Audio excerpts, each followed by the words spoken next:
everybody, welcome back. Today we're going to do some baking. I'm not going to pull out the KitchenAid. I'm just going to do it here in the bowl so I don't make as much noise and I have to clean that up. I actually talked to one of my cousins this past week, my cousin Debbie. She's my mom's sister Carol, her daughter, and I asked her to send me some of my aunt's recipes. My aunt was like a second mom to me growing up. She was like the second best person in the world. I spent almost every summer out at their little homestead once they moved there from in town in Findlay, Ohio. Her name's Carol, and she passed away some years ago. But I just wanted to share some of her recipes, and Debbie sent me a bunch that she's putting back together, that, you know, what she could remember and what she had of Carol's. But then I remembered I had some that I had saved from back before she had passed away. One was her apple stack cake. That's a Appalachian cake. I'm going to be doing that for you guys soon. That is just one of the most amazing cakes in the world. But this is just an applesauce cake. You basically have all these ingredients probably already in your pantry or in the kitchen.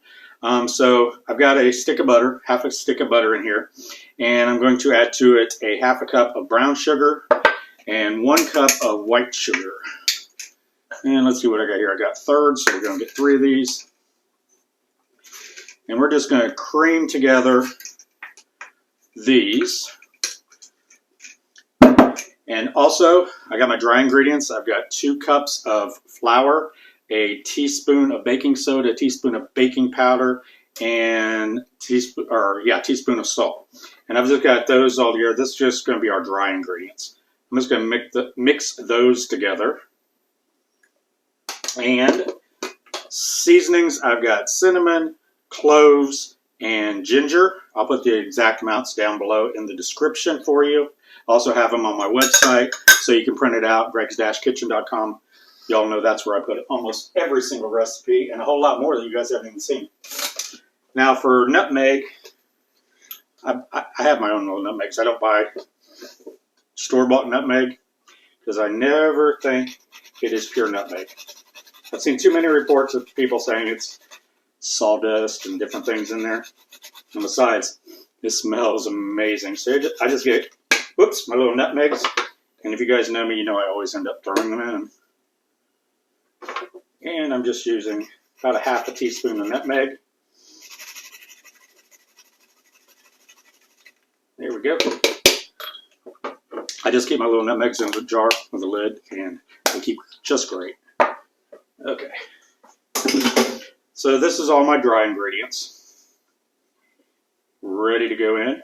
So now we're going to work on the wet ingredients, which is the butter and the sugar. And I'm just going to incorporate that. You want your butter at room temperature. Mine wasn't all the way room temperature, so I stuck it in the old microwave for just a second. I didn't melt it all. I just got a little bit melted, but not all of it. Okay. So that's about all I'm going to be able to do with the whisk, because it's getting stuck. So let's get, what could I use? Not good toothpick here, I just need to incorporate all this. Just want this incorporated and kind of smooth. And since the butter was a little melty, it's working a whole lot easier. Okay, now you could use applesauce or apple butter instead of applesauce. I think that would make a great flavor change. But I'm just using applesauce today. Now to this, we're going to put 2 eggs. And I know some of you out there, and you know who you are yelling at me because I'm not checking the eggs first. I was thinking about this last night. I think I only had 1 egg in all the years, and I'm now jinxing myself. It was a bad egg. And I know I should put them in a little cup first and check them all. Okay. Get that in there. And then I'm going to add 2 cups of applesauce. And I'm using chunky applesauce. And I bought the chunky because I like the little pieces of apple in there. Now, like I said, I grew up out on their homestead with their kids, Debbie, Lori, and Johnny. They're almost like brothers and sisters to me. And Carol is literally the one that got me started on cooking. Started on hunting, shooting a gun. My love of 50s music and Elvis. She loved Elvis. I'm going to put a half a cup of buttermilk in here. You can use regular milk if you want. I just like the tanginess the buttermilk has. And about a teaspoon of vanilla. Yeah, she used to take me out when I'd go up there in the winter and go coon hunting, raccoon hunting with my uncle. And then during the day, when her kids were at school, my cousins, me and her would go out and she'd teach me how to shoot. And she could shoot anything. She was so good. And she would take me in. We'd go rabbit hunting. Now, I had a problem with that. I like rabbits. I didn't really want to kill them. And I literally, one time, we saw a rabbit. And so lucky I'm still here because she started to shoot it and I jumped in front of her and yelled, "Stop." Stupidest thing I could ever do in the world. Boy, was she mad at me. I know she wasn't as mad as she was scared. But from then on, I always stood behind her because I knew when she saw and she had a shot, she was going to take it. Okay, now I'm going to add in our dry ingredients. A little bit of time. The oven's heated up. I preheated it to 350. And I'm just adding these dry ingredients in batches. I don't want to put it all in at once. There we go.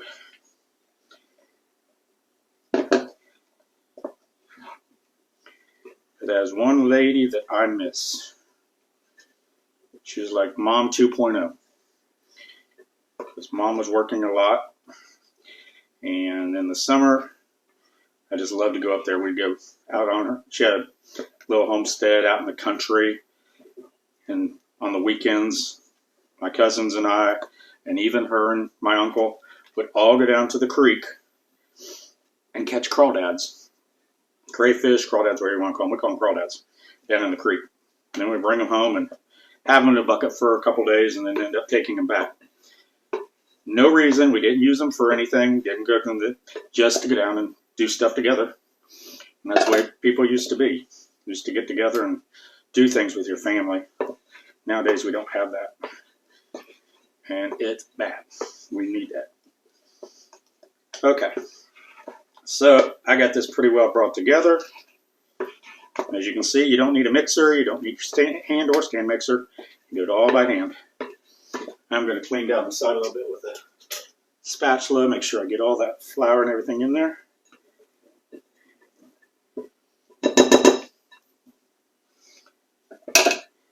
All right, let me get myself cleaned up here a little bit. And I already have a 9x13 baking dish ready, and it is, I don't know why I just threw the spatula away, or put it in the sink. Let's get a different one. Think I got too much? I do. Okay, clean this off.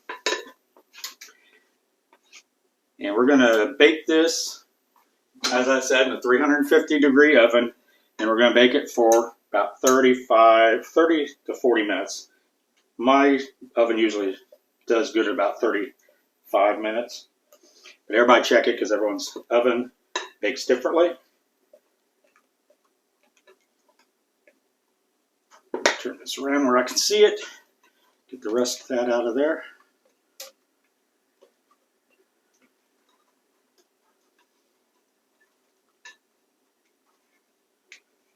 There we go.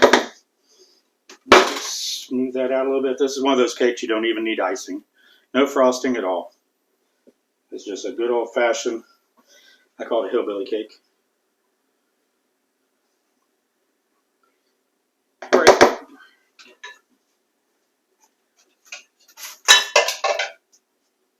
right, so I'm going to put it in the oven, and I'll see you in about 35 minutes.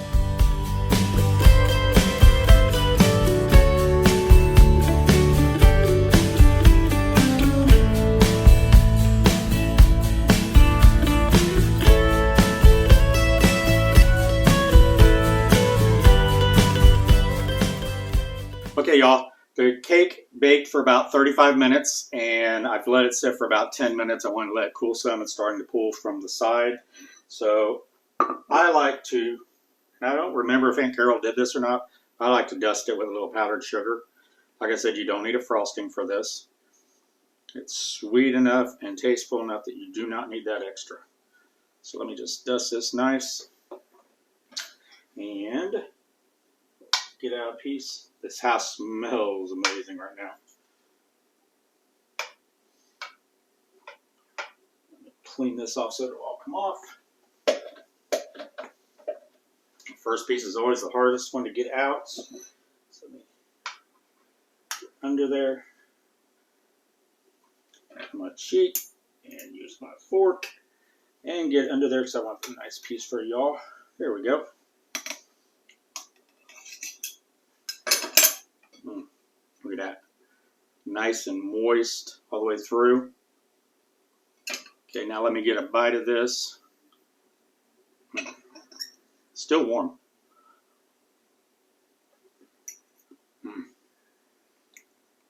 It's so good, so moist. This is delicious. It's easy. I can taste some buttermilk in it. That's what I like about using buttermilk instead of regular milk. And that was my timer that I set because I wanted to let it sit for 10 minutes. I guess I started a little early. But you can do this without the buttermilk, but I love the tanginess. Give this a try. It's my Aunt Carol's Buttermilk Applesauce cake, and it is delicious. Hope you all enjoy it. And don't forget to hit the like button, subscribe, and hit the bell. That way you can get notified every time I put out a new video. And until next time, I'll see you later. Take care. Bye-bye.